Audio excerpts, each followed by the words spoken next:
অন্নপূর্ণা যোজনা একটা বড় ফাঁক থেকে গেল। অন্নপূর্ণা যোজনা নিঃসন্দেহে মা বোনেদের জন্য এক যুগান্তরী পদক্ষেপ। মাননীয় মুখ্যমন্ত্রীকে ধন্যবাদ জানাই এই মানবিক উদ্যোগের জন্য।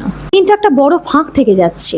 রাজ্যের হাজার হাজার মহিলা আছেন যারা ডিভোর্সি নন, অথচ বছরের পর বছর ধরে স্বামী শ্বশুরবাড়ি থেকে বিচ্ছিন্না, পারিবারিক অশান্তি, মারধর ও মানসিক নির্যাতনের জন্য বাপের বাড়িতে বা এক কামরার ভাড়া ঘরে সন্তান নিয়ে কোনো মতে দিন কাটাচ্ছেন। খোরপোশের মামলা চলছে, কিন্তু 1 টাকাও হাতে আসে না। সমস্যাটা কোথায় হচ্ছে? অন্নপূর্ণা যোজনা 12 পাতার ফর্মে পরিবারের মোট সম্পত্তি লিখতে হয়। আইনগত ডিভোর্স না হওয়ায় কাগজে কলমে সেই অত্যাচারী স্বামী পরিবারের কর্তা। তার হয়তো 3 তলা বাড়ি আছে, গাড়ি আছে, ব্যাংকে লাখ লাখ টাকা আছে। এর ফলে কি হচ্ছে? যে মহিলা সত্যিকারের অসহায়, শুধু কাগজের হিসেবে বড়লোকের বউ বলে তার আবেদন বাতিল হয়ে যেতে পারে। আর যে সম্পত্তি দেখে বাতিল করা হতে পারে, তার একখানা ওই মেয়েটির কাছে পৌঁছয় না।